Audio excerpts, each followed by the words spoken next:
No, Chet, I don't need a script. Because Ben Affleck is back as Batman, baby! What's up, everybody? It's Josh. Welcome back to the channel. Smash that like button. Let's get into this holy mother of... It's real. Ben Affleck is coming back to the Batman role according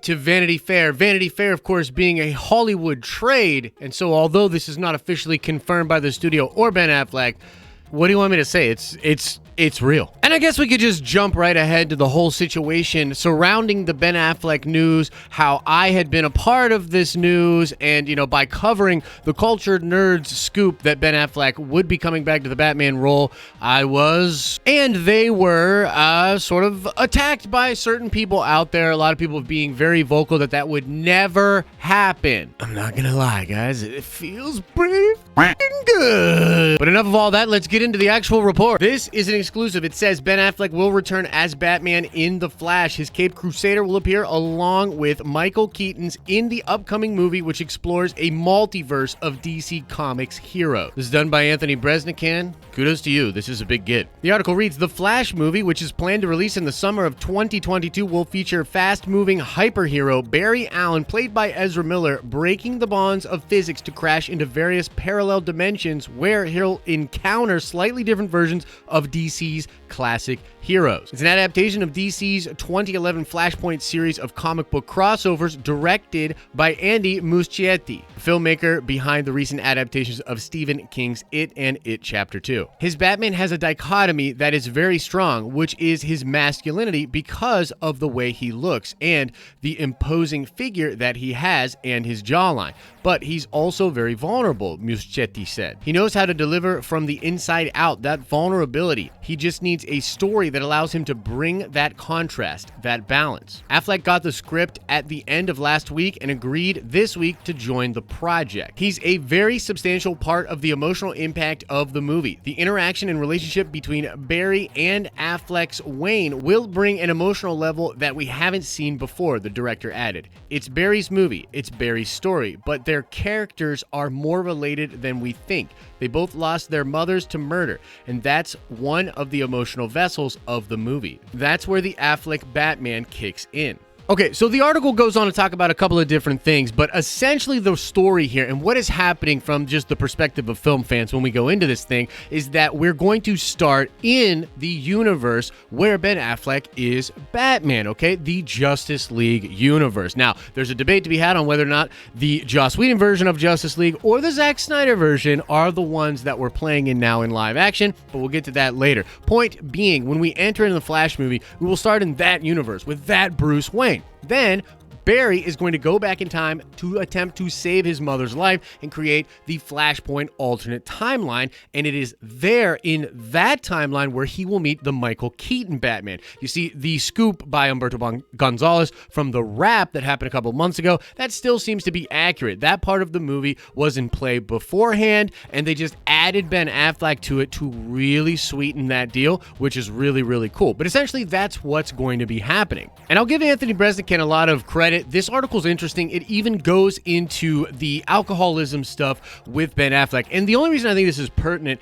is because so many people out there were claiming that because Ben Affleck had struggled with alcoholism during the time of Justice League and the Justice League reshoots, that he would never want to visit that character again because of the association with the drinking. And Anthony does a really good job of explaining where Ben is at now. Ben is in such a good place that he thinks he can have fun with the character once again. By the way, and I'm really not trying to be that guy, but I had said that before. When a lot of other people were saying, oh, there's no way he would do it because of the alcoholism thing, I was saying, well, if anything, I think he would want to do it more because he could do it better now. He was in a bad place before. He loves that character. He has a Batcave. He, of course, wants to come back to the role and do it justice. All right, let's get into the real stuff, man. Let's get into the real stuff. Those of you that have been following this story and our place in the story and the whole deal. Look, here's what this probably means, at least to me. And again, this is speculation, but a lot of the things that I was hearing about how there were people in Jeff Johns' camp at DC and Warner Brothers that technically had a lot of access to the Hollywood trades, and a lot of the people we know as scoopers had sources connected to that camp.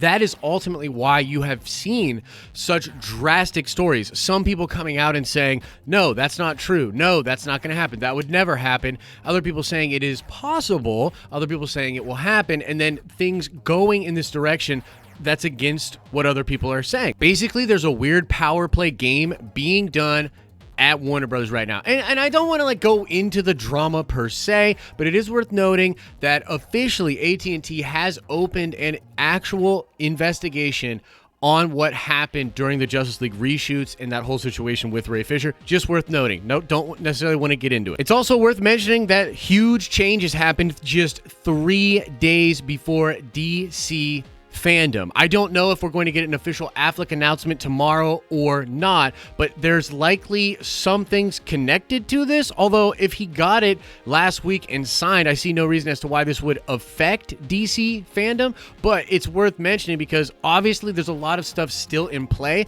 If the Affleck thing went through, it is possible a different thing, maybe the Henry Cavill thing or the Ava DuVernay New Gods contract did not go through, right? So maybe contractual things are in play, and that's why, at least partially why, DC Fandom has been moved. I think it's worth noting to you guys that the Q&A sessions for a lot of these movies with those questions that you submitted, I am hearing that those question and answers are actually being moved to the second part of DC Fandom on September 12th. The last thing I want to talk about, and the most exciting thing to talk about, is the possibility that Ben Affleck will come back to do more than just be in the Flash movie. There is a possibility here that Ben has signed for multiple projects, which, if I am not mistaken, was something that Taylor Murphy was talking about from The Cultured Nerd. It is possible that that is true, that Affleck is interested in coming back and doing some stuff with Zack Snyder, maybe even solo Batman with Batfleck, some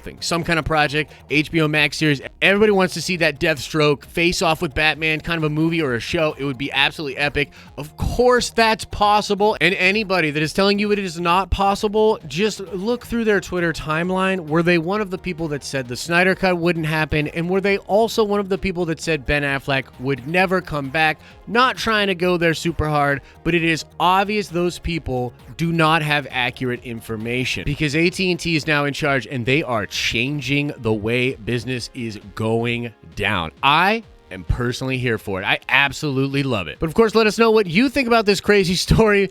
Ben Affleck is back as Batman. Insanity. Let us know what you're thinking in the comment section below. Now let's shout out Judd Strickland. Yes, indeed, the children of Scarlet Witch are Wiccan and Speed. And now let's ask another nerd card question before we get out of here. I want to know which one of Batman's villains was Hush revealed to be at the end of the epic DC storyline called Hush. If you like this video, make sure you like, and if you're enjoying the content over here, then you will absolutely love the live streams we do from our live streaming channel Monday through Friday, starting at 10 a.m. Eastern Standard Time. As I always say, I hope you're having an awesome and a nerdy day, and I'll see you in the next video.